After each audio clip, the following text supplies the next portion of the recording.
오늘도 우리의 삶 가운데 역사해 주실 줄로 믿습니다. 오늘 계속해서 우리 골로새서에 있는 말씀 보겠습니다. 제가 골로새서 그랬더니 목사님 골레서서 그런 것 같아요. 그래서 골로새서입니다. 골로새서 골레지 마시고 골로새서 4장 7절 11절 보겠습니다. 7절에서 11절까지 두기고가 내 사정을 다 너희에게 알려주리니 그는 사랑받는 형제요 신실한 일꾼이요 주 안에서 함께 종이 된 자니라.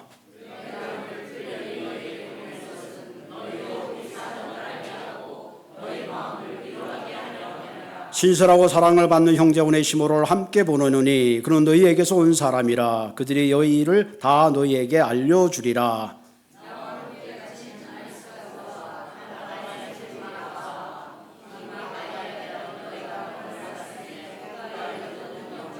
함께 읽겠습니다. 유스도로 하는 예수도 너희에게 문안하느니라. 그들은 할레파이나 이들만은 하나님의 나라를 위하여 함께 역사하는 자들이니 이런 사람들이 나라의 위로가 되었느니라. 아멘.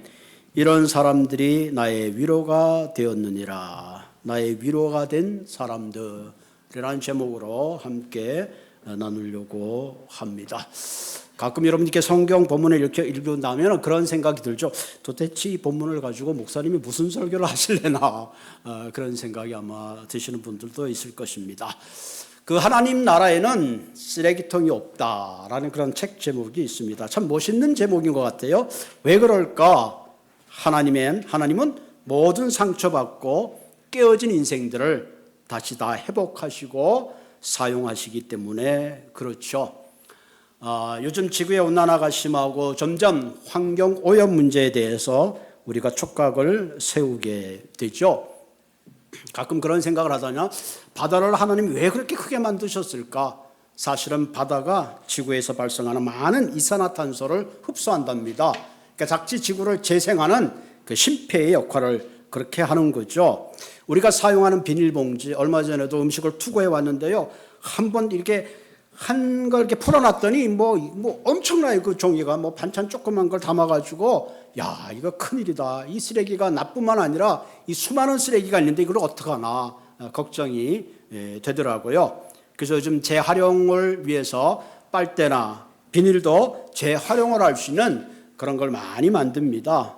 재활용을 만들려면 돈이 좀 더 들지만 그래도 먼 훗날을 위해서 다음 세대를 위해서 우리가 그런 부분에 있어서 특별히 잘 사용하는 것이 지혜롭지 않나 그런 생각을 하게 됩니다.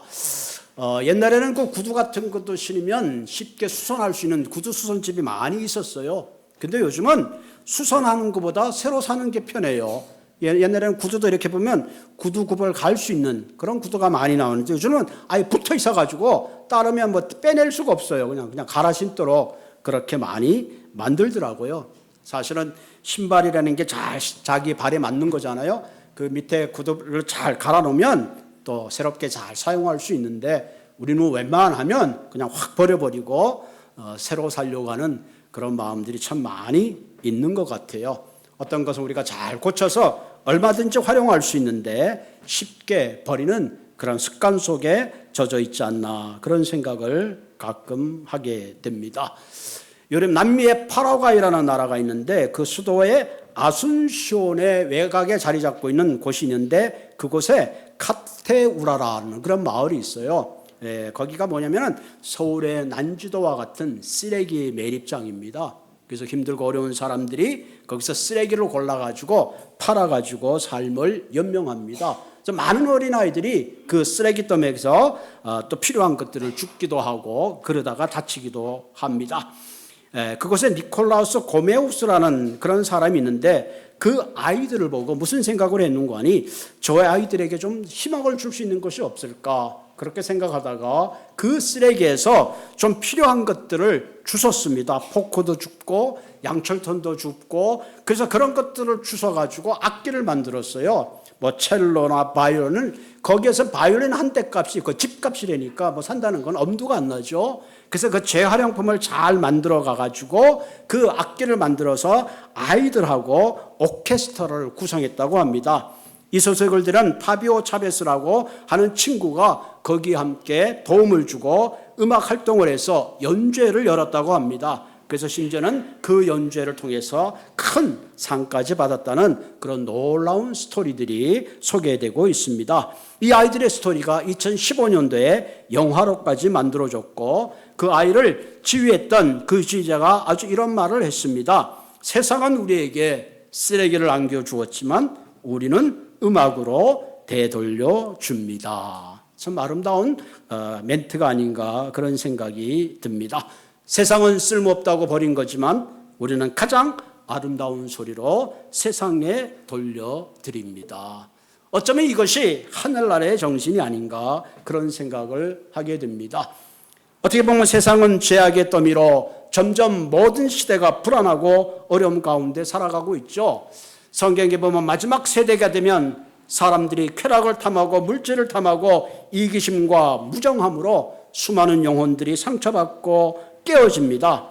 이런 깨어진 우리의 인생들을 하나하나 어루만지시고 회복시켜서서 다시 하나님이 만드시는 위대한 사람으로 재활용하시는 것, 그것이 하나님이 우리를 향하신 놀라운 은혜라 그런 생각을 하게 됩니다.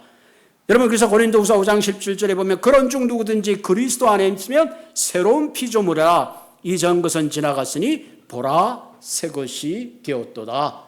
어떤 의미에서 우리 한 사람 한 사람은 버려진 인생인데 주님께서 우리를 찾아와서 새로운 창조물로 거듭나게 해 주셨습니다. 에베소서 2장 10절에 보면 우리는 그가 만드신 바라 그리스도 예수 안에서 선한 일을 위하여 지으심을 받았다. 선한 일을 위하여 지으심을 받았다. 여기서 만드신 바라, 이 말은 헬라어 포이에마에서 온 말인데 여기서 나온 말이 포임입니다. 포임, 시. 그러니까 하나님의 입장에서 우리 한 사람 한 사람은 하나님의 시, 하나님의 예술품으로 우리를 만드셨다 하는 겁니다.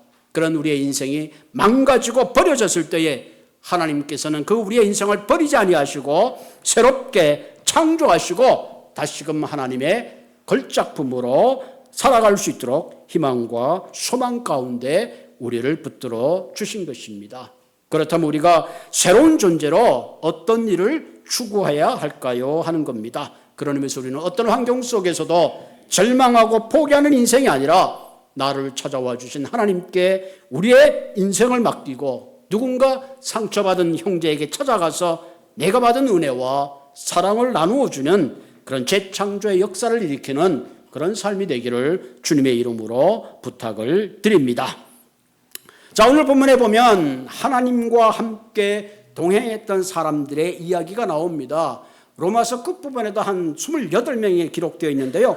바울은 자신의 편지 마지막에는 늘 자신과 함께 동역했던, 위로했던 그런 사람들의 인물을 하나하나 이름을 적어서 기록하고 또 이 사람들을 기억해 주기를 부탁하고 있습니다.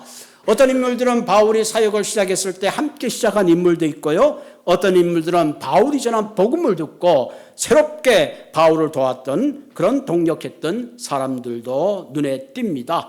그런데 오늘 본문에 보면 특별히 두 사람을 주목하게 되죠. 그 중에 한 사람이 오네시모라는 사람이 있고요. 또 하나는 마가 요한이라는 사람이 있습니다. 이 성경에 나오는 이 오네시모라는 사람은 사실은 그 신분이 노예입니다. 노예. 빌레몬의 집에서 노예로 있다가 그 집에 있는 그 물건을 훔쳐가지고 도망을 갔던 사람, 그 사람이 바로 오네시모라는 사람입니다.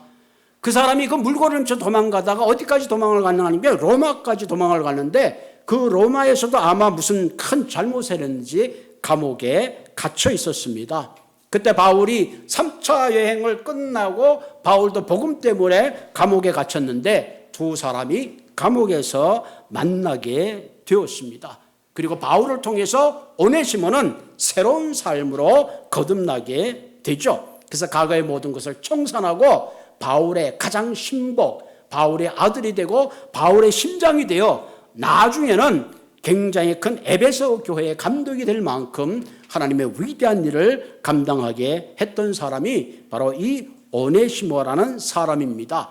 그래서 이 빌레몬의 집에서 도망왔던 이 오네시모 때문에 성경에 빌레몬서라는 성경을 한 장을 기록하고 있어요. 그 성경 빌레몬서 한 장의 내용은 뭐냐면은 바울이 아주 늙었죠. 그래서 빌레몬에게 간절히 부탁합니다. 빌레몬아, 내가 너를 얼마나 사랑하는지 아느냐. 이 오네시모를 받아주라. 나처럼 받아주라. 얘가 이제 옛날에는 무익했지만 지금은 유익하다. 그러면서 그 간절하게 오네시모를 용서해 줄 것을 쓴 편지가 빌레몬서입니다. 그래서 이 오네시모는 나중에 에베소 교회 감독이 되고 옛날에 무익했던 한 인생이 위대한 인생으로 새롭게 태어나는 그런 오네시모를 잘 부탁하고 있습니다. 두 번째는 이 마가 요한이라는 사람인데요. 이 마가 요한이라는 사람은 오네시모와 완전히 다른 거예요. 오네시모는 한마디로 노예 출신이라 그러면 마가 요한은 그래도 부유한 집안의 출신입니다. 지금으로 말하면 금수저로 태어났습니다.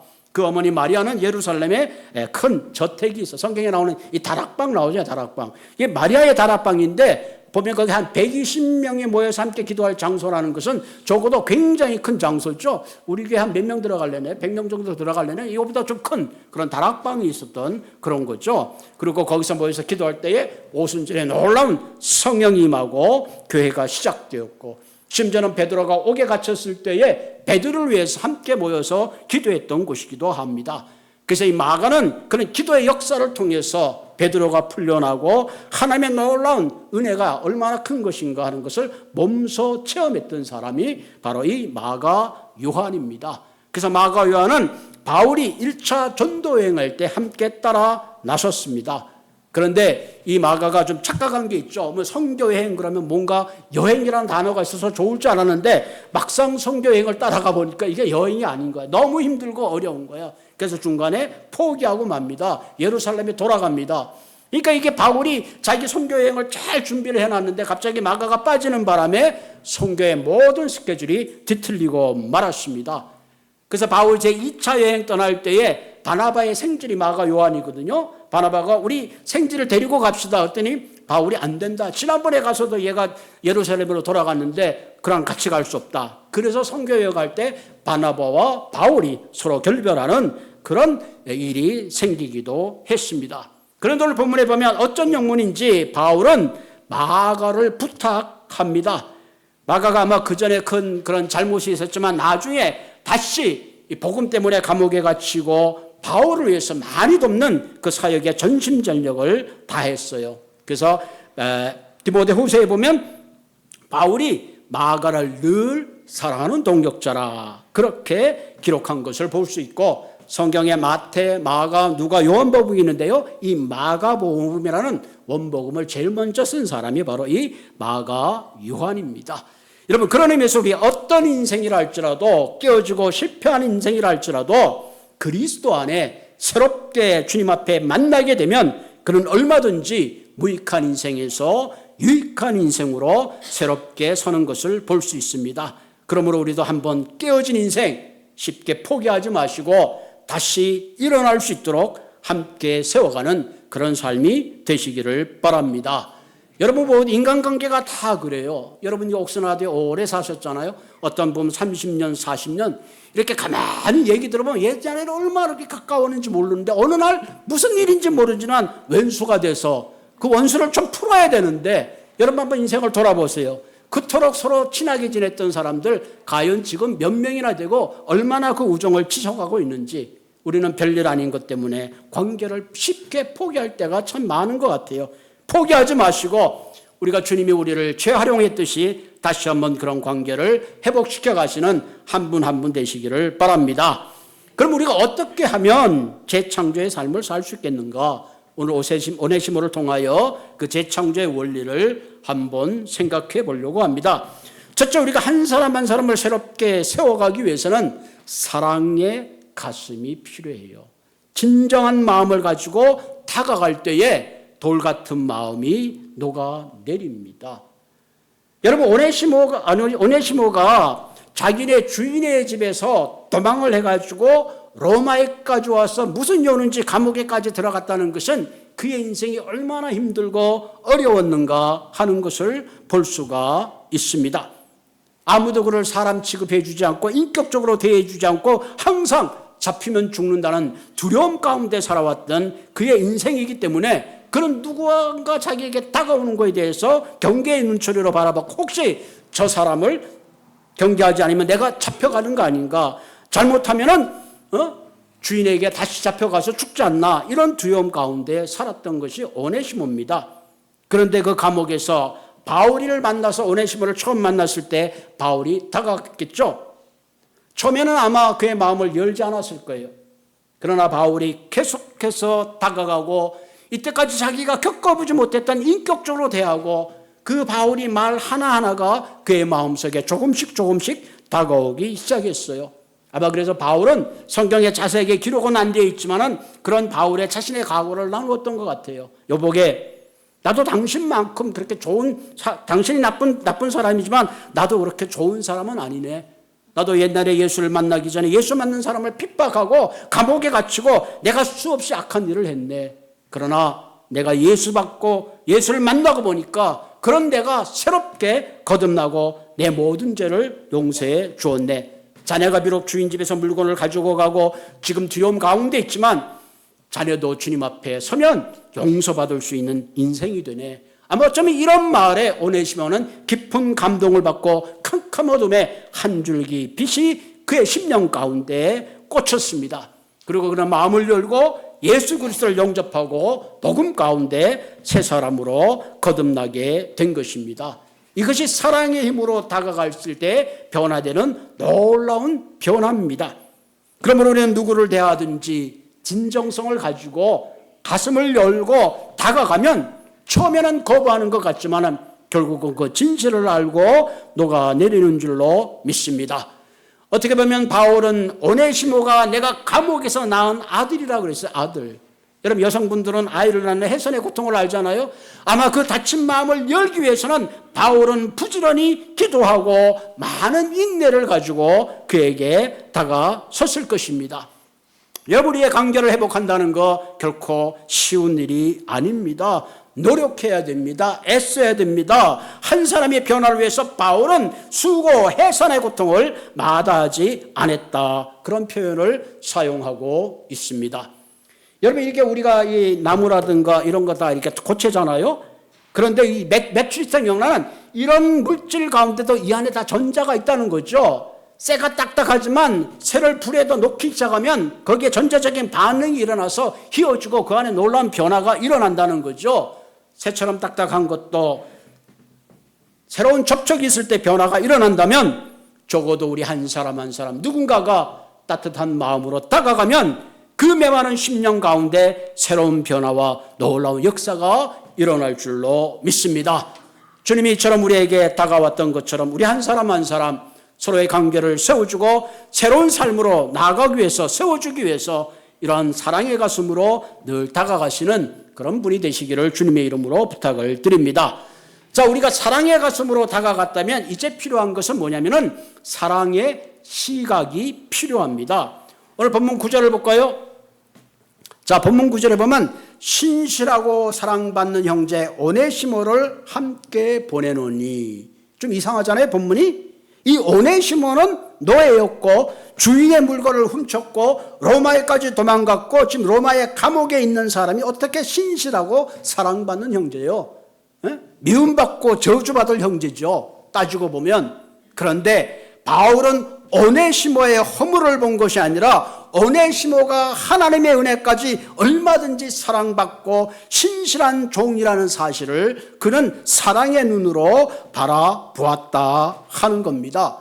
오네시모가 가게는 이런 사람이었는지 몰라도 지금은 하나님의 눈으로 보니까 그의 인생이 너무 사랑스럽고 그는 정말로 신실하다는 것을 그는 바라볼 수 있었다는 사실입니다.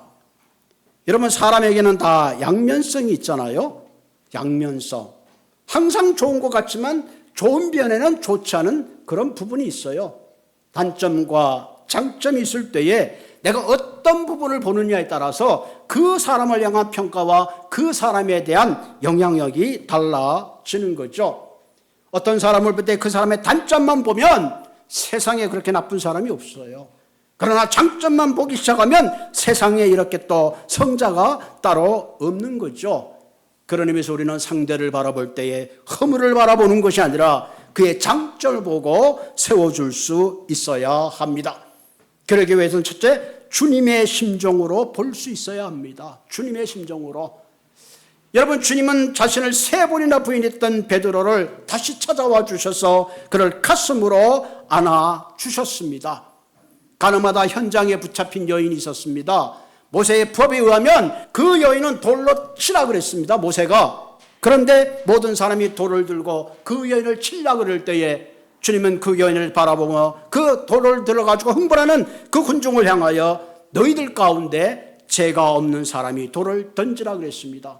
한 사람 한 사람 돌을 다 그 자리에 놓고 갔습니다. 많은 사람들이 가늠한 현장의 여인을 보고 그 여인의 허물만 봤지만 주님은 그 여인의 허물을 본 것이 아니라 그 여인을 긍휼히 여겼던 것입니다. 사실 모세의 율법에 보면 가늠하다 현장에 걸린 남녀는 둘 다 끌어다 돌로 치라 그랬는데 지금 현장에 온 것은 여인이죠. 어떻게 보면 잘못된 거죠. 끌고 오라면 둘이 다 끌고 와야지 자기들의 입맛에 맞게 여자만 끌고 와서 돌로 치려고 그런 거죠. 왜? 우리는 열외라는 거죠. 한마디로 그 여인을 보는 시각과 그 많은 사람이 돌을 들고 본 시각이 달라졌던 것입니다. 두 번째, 우리가 바른 시각으로 보기 위해서는 편견과 선입관을 내려놓아야 합니다. 우리가 어떤 편견과 선입관을 가지고 보기 시작하면 우리가 그렇잖아요. 선글라스 끼면 세상의 그 선글라스 컬러에 따라 달라지듯이 내가 어떤 시각과 편견을 가지고 보느냐 하는 것이 대단히 중요합니다. 사실 우리나라가 지구에서 보면 굉장히 조그만 나라잖아요. 거기에 무슨 좌파가 있고 우파가 있어요. 좌파 우파를 따지기 전에 대한민국이라는 큰 틀에서 볼 수 있는 그런 게 참 필요합니다. 요즘같이 어려운 시대에 최근에 이런 일이 일어나면 무슨 정체가 이 모양이야 그런 게 아니라 아이가 바깥에서 맞고 오면 일단 치료하고 뭔가 그 아이를 위해서 함께하는 그런 마음이 그 어느 때보다 필요하지 않나 그런 생각을 하게 되는 거죠. 좌파 우파를 떠나서 무엇이 진리고 무엇이 옳은가를 분별할 수 있는 그런 시대적 눈이 그 어느 때보다도 필요하다 그렇게 생각이 되어집니다. 구름은 고향이 없다는 말이 있습니다. 구름은 고향이 없는 거죠. 무슨 말이에요? 모든 편견을 내려놓고 마치 전체를 보고 아름다운 사랑의 시각을 가져야 된다 이런 얘기를 하는 겁니다. 세 번째로 우리가 악한 것을 생각지 말아야 돼요. 누군가 내게 악한 잘못이 있으면 그것을 모래 위에 새겨야 됩니다. 근데 그걸 돌에 새겨놓고 볼 때마다 그냥 혈압이 오르는 거죠.